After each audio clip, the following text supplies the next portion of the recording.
Hai parents, salam sehat, keluarga bahagia. Kembali bersama dengan saya, Marlin Antonio. Mari kita lanjutkan pembahasan kita tentang bagaimana mengasuh remaja dengan cinta dan logika. Pembahasan dalam video ini bersumber dari buku Parenting Teens with Love and Logic karya Jim Fay dan Foster Cline. Part 7, Understanding Teens from the Outside In, External Changes in Adolescence. Mengasuh remaja zaman sekarang tuh ya ampun rasanya sering banget kayak kita lagi menjelajahi pelandat asing ya kan, padahal kita orang tuanya. Nah, hari ini kita bakal coba cari semacam peta atau panduan biar kita bisa lebih paham cara menavigasi dunia mereka yang rumit ini. Pernah nggak sih ngerasa anak remaja kita itu kayaknya hidup di dunia yang beda banget sama kita? Kalau pernah, tenang aja, Anda nggak sendirian kok. Banyak banget orang tua yang merasa cemas, merasa nggak nyambung sama dunia anak remajanya. Perasaan ini wajar banget, dan sekarang kita bakal cari tahu kenapa bisa begitu dan apa yang bisa kita lakukan. Oke, kita bahas lebih dalam ya. Perasaan Anda itu bukan cuma imajinasi loh.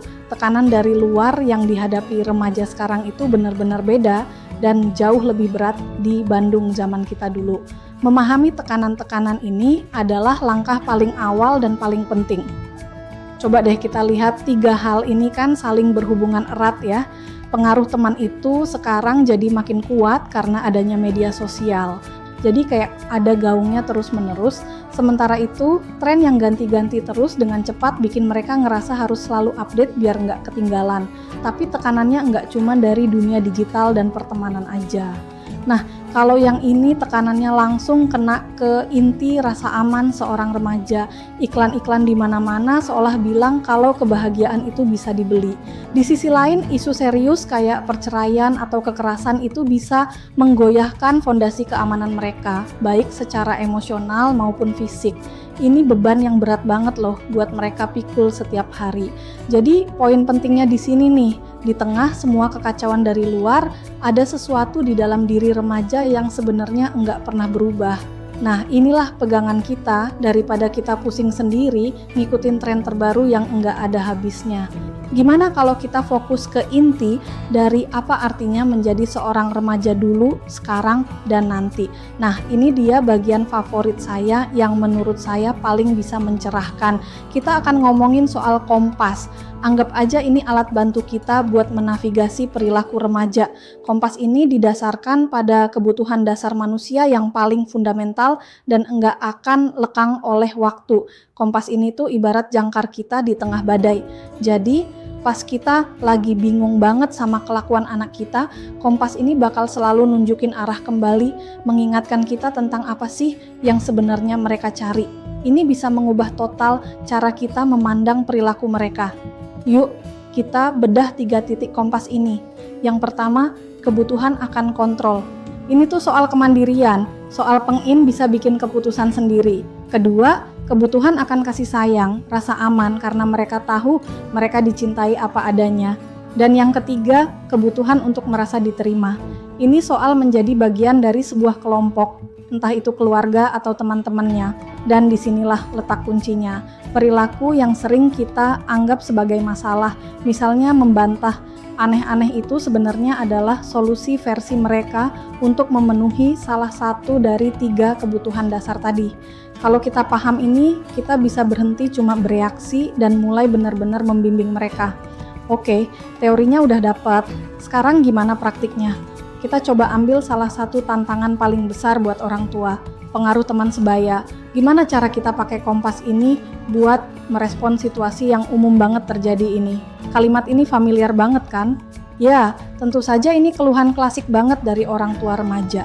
Anak Anda itu bukan berubah jadi orang lain kok. Dia cuma lagi berusaha memenuhi kebutuhannya akan kontrol dan penerimaan dengan cara mendengarkan teman-temannya untuk menemukan siapa dirinya. Coba perhatikan deh, 3 langkah ini kelihatannya simple tapi kuat banget. Anda nggak mengkritik temannya karena itu cuma akan bikin dia defensif. Sebaliknya, Anda mengakui, menunjukkan rasa ingin tahu, dan yang paling penting Anda memberdayakan dia untuk berpikir sendiri. Ini cara cerdas untuk mengembalikan fokusnya ke kompas di dalam dirinya, bukan kompas teman-temannya.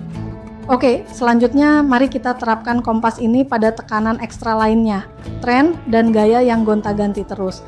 Ini bisa bikin orang tua pusing 7 keliling, tapi kompas kita ini bisa bantu kita memilah mana yang perlu dikhawatirkan dan mana yang nggak perlu-perlu amat. Nah, slide ini penting banget nih.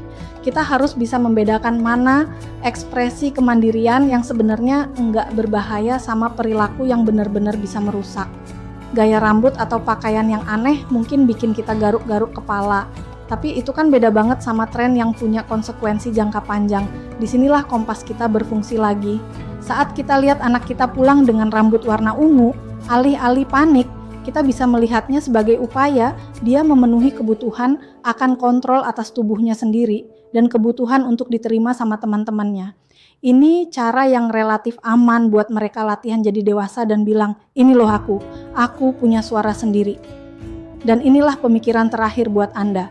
Gimana kalau kita ubah total cara pandang kita setiap kali kita dihadapkan pada perilaku anak yang bikin bingung atau frustrasi, kita coba berhenti sejenak, tarik nafas, terus tanya ke diri sendiri, kebutuhan apa ya yang ada di balik ini? Kontrol, kasih sayang, atau rasa diterima? Percaya deh, pertanyaan sederhana ini aja udah bisa mengubah segalanya.